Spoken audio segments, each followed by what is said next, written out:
Selamat sore para siswa sekalian. Hari ini adalah pertemuan kita yang keempat dan kita masih berbicara tentang sifat-sifat gereja. Kalau minggu lalu kita sudah melihat tentang dua sifat gereja yang pertama, yakni satu dan kudus. Hari ini kita melihat sifat gereja yang lainnya, yakni sifat gereja yang Katolik. Kira-kira apa yang dimaksud dengan sifat gereja yang Katolik? Kita lihat dulu yang paling pertama adalah arti secara etimologis atau asal-usul kata. Baik, kata Katolik sendiri ini berasal dari kata bahasa Yunani, kata sifat, yakni dari kata katolikos, yang berarti umum, universal, menyeluruh, lengkap, dan terbuka.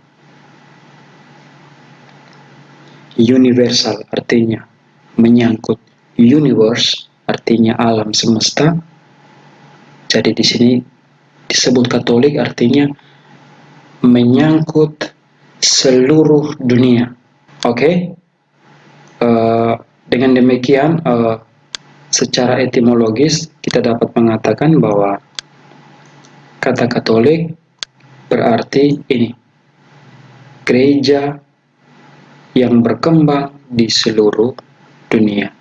Gereja Katolik berarti gereja yang berkembang di seluruh dunia. Kita lihat dulu aspek historis atau aspek sejarah. Kira-kira figur manakah yang menggunakan kata Katolik pertama kali? Yang menggunakannya adalah ini, Ignatius dari Antioquia. Baik, kota Antioquia ini sangat penting, di mana di kota ini untuk pertama kalinya orang Kristen atau mereka yang mengikuti Kristus disebut sebagai Kristen. Baik, seorang Ignatius ini kemudian gereja Katolik mengakuinya sebagai seorang santo, seorang kudus karena banyak sekali jasa-jasanya bagi gereja dalam sejarah. Dia lahir pada tahun 35 Masehi, ya, itu di provinsi yang sekarang ini provinsi Syria. Provinsi Syria yang pada zaman dulu itu merupakan salah satu wilayah kekaisaran Romawi, mengembangkan sayap kekuasaannya sampai di sana. Oke, Ignatius ini kemudian meninggal pada tahun 107 Masehi. Oke, itu meninggalnya itu di Roma, di kota Roma, sebagai seorang martir. Artinya seseorang yang meninggal dengan mempertahankan atau memberikan kesaksian iman. Beliau waktu itu adalah seorang uskup. Dia uskup di Antioquia. Ignatius ini kemudian dikenal dengan sebutan Ignatius Theophorus, ya, Theophorus. Menurut kesaksian tradisi gereja bahwa Ignatius Theophorus ini adalah murid Rasul Yohanes. Karena tadi saya bilang bahwa dia adalah orang pertama yang menggunakan kata ini, Katolik. Dia mengatakan begini tentang kata Katolik ini, di mana ada uskup, di situ ada jemaat. Seperti di mana ada Kristus Yesus, di situ ada gereja Katolik. Apa maksudnya? Maksudnya adalah dalam sebuah perayaan Ekaristi, entahkah itu perjamuan Tuhan yang dipimpin oleh seorang uskup, yang hadir waktu itu bukan hanya jemaat setempat atau jemaat yang hadir waktu itu di sebuah gereja, tetapi yang hadir adalah seluruh gereja. Dengan kata lain, dalam sebuah perayaan misa atau atau sebuah perayaan Ekaristi yang dipimpin oleh uskup, yang hadir waktu itu bukan hanya umat yang ada bersama dengan uskup dalam merayakan kurban misa Kristus, tetapi yang hadir waktu itu adalah gereja universal, gereja Katolik, berkumpul atau menyatu dalam perayaan tersebut. Sederhananya adalah dalam setiap jemaat setempat atau yang hadir atau berkumpul dalam sebuah perayaan Ekaristi, itu hadir gereja secara keseluruhan. Di sini gereja lebih kepada ini, umat Allah. Pada pertemuan sebelumnya saya sudah menekankan bahwa G dengan huruf besar ini lebih menekankan arti gereja secara spiritual, umat Allah. Kita lihat arti dari Katolik ini, kata Katolik, baik secara etimologis, kita juga lihat dari beberapa dokumen penting. Yakni yang pertama adalah, di sini dokumen, saya mengutip dokumen Lumen Gentium, cahaya bangsa. Pada artikel 23 mengatakan demikian. Gereja Katolik yang satu dan tunggal berada dalam gereja-gereja setempat dan terhimpun daripadanya. Jadi isi dari dokumen Lumen Gentium ini sama dengan ini, pernyataan dari Santo Ignatius dari Antioquia. Hanya saja rumusan kalimatnya sedikit berbeda, tapi maknanya sama. Maksudnya gereja setempat, baik itu wilayah keuskupan atau paroki, itu bukanlah cabang gereja universal.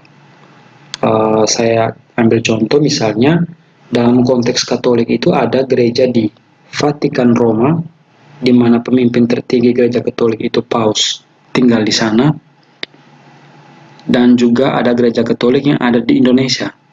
Di sini bukan berarti bahwa gereja Katolik yang ada di Indonesia adalah cabang dari gereja pusat yang ada di Roma. Bukan itu ya. Di sini lebih kepada aspek kesatuan. Maksudnya adalah baik gereja yang ada di Vatikan, Roma maupun gereja di Indonesia itu tetap satu. Itu tetap sebuah gereja universal, gereja yang sama. Jadi di sini gereja setempat adalah seluruh gereja. Umat Allah yang ada di sebuah gereja itu adalah seluruh umat Allah. Jadi tak ada gereja-gereja bagian. Kita lihat masih dalam dokumen Lumen Gentium artikel 13 itu mendefinisikan gereja Katolik ini dari dua segi. Yang pertama, segi kuantitatif, ini lebih kepada kuantitas jumlah, dan yang kedua segi kualitatif, lebih kepada kualitas. Bagaimana dari segi kuantitatif? Itu mendefinisikan gereja Katolik sebagai ini, umat Allah yang hidup di tengah segala bangsa serta memperoleh warganya dari semua bangsa. Jadi secara kuantitas itu gereja Katolik itu ada di mana-mana. Itu hadir hampir di semua suku bangsa dan memperoleh umatnya itu dari bangsa atau wilayah di mana gereja berada. Misalnya ada gereja Katolik di Eropa, ada di benua Amerika, ada di benua Afrika, Australia maupun Asia. Jadi di sini dari segi kuantitas gereja Katolik ada di semua 5 benua dan mengambil anggota-anggotanya itu dari 5 benua tersebut. Jelas ya? Kemudian dari segi kualitatif, lebih kepada aspek kualitas, itu gereja Katolik itu memajukan, menampung segala kemampuan, kekayaan, adat istiadat bangsa-bangsa. Sederhananya begini, karena saya mengatakan bahwa gereja Katolik ada di Eropa, Amerika, benua Amerika, Australia, Asia, dan Afrika. Dengan demikian, gereja juga menerima keragaman budaya-budaya setempat di mana gereja berada atau gereja lahir. Misalnya, dalam konteks kita, konteks Indonesia, khususnya dalam konteks gereja Katolik, itu gereja sudah mulai menerima kultur atau budaya dari orang Indonesia. Misalnya memadukan, khususnya dalam aspek liturgis, dalam perayaan itu, sudah memadukan antara ritus-ritus gereja dengan budaya orang Indonesia. Itu sebabnya kalian bisa lihat dalam perayaan liturgis atau perayaan gereja, kalian bisa lihat misalnya dalam momen persembahan itu ada tari-tarian, misalnya tarian dari daerah tertentu, dari Jawa ataupun dari daerah Flores. Itu hanya sebagai contoh bagaimana dari aspek ini, segi kualitas, gereja mulai menampung segala kekayaan adat istiadat bangsa-bangsa. Dengan demikian, meskipun gereja hadir di mana-mana, tetapi di sini tetap Kristus adalah kepala yang mempersatukan semua gereja itu. Kristus hadir dalam rohnya. Kita lihat Lumen Gentium artikel 26 mendefinisikan gereja Katolik itu lebih menyangkut setiap anggota. Jadi ketika berbicara tentang Katolik itu maksudnya Katolik setiap anggota. Jadi setiap anggota gereja itu bersifat universal. Artinya dalam diri orang Katolik itu hadir seluruh gereja universal. Ini lebih pada aspek spiritual dari definisi Katolik. Oke. Kita lihat perkembangan arti dari kata Katolik sendiri.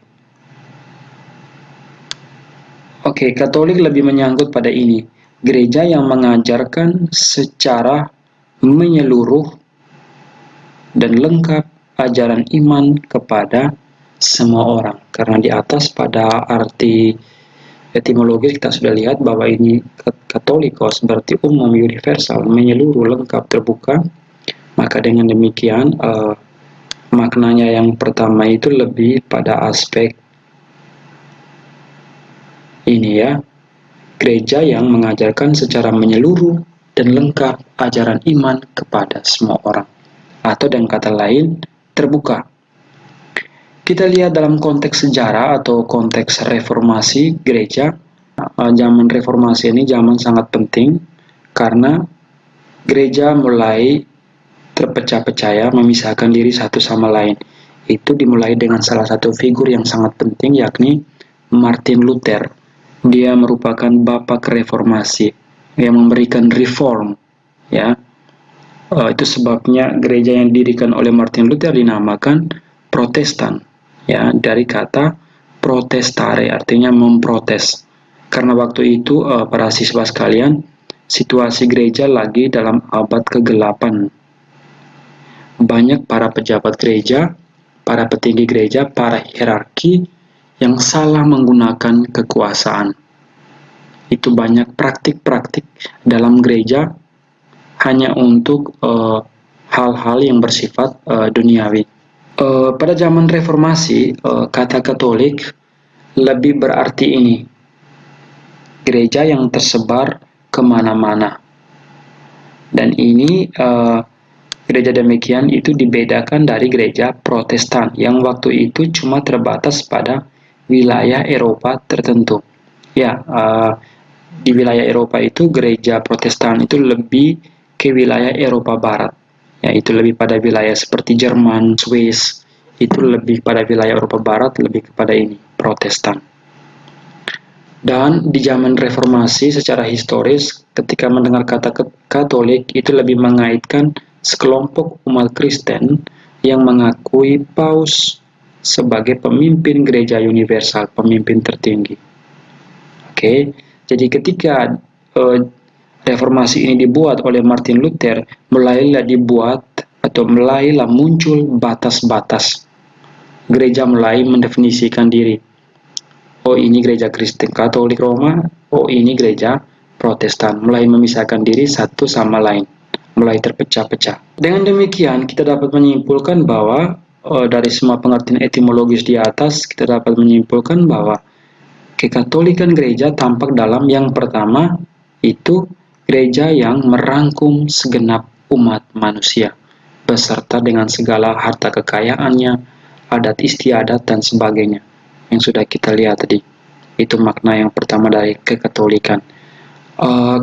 Makna kedua dari kekatolikan itu adalah rahmat dan keselamatan yang terbuka bagi semua orang.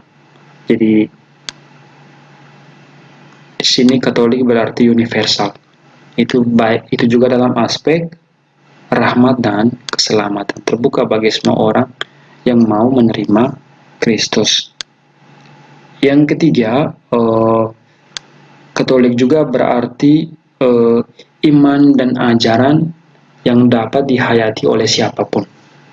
Oke, dengan demikian pertemuan kita hari ini sampai di sini, dan ada penugasan. Pak John meminta kalian untuk membuka buku halaman 33 sampai 34 buku paket kalian. Itu ada artikel tentang lintas agama. Jadi siswa diminta untuk membaca artikel terlebih dahulu dari halaman 33 sampai 34. Kemudian menjawab 4 pertanyaan di halaman 34, dan semua pertanyaan itu, 4 pertanyaan itu dijawab dan dikerjakan di buku tugas kalian masing-masing, lalu difoto dengan jelas biar gurunya bisa membaca, lalu diupload di assignment. Batas pengumpulan tugas itu hingga jam 8 malam. Oke, dengan demikian pertemuan kita hari ini, sore ini sampai di sini.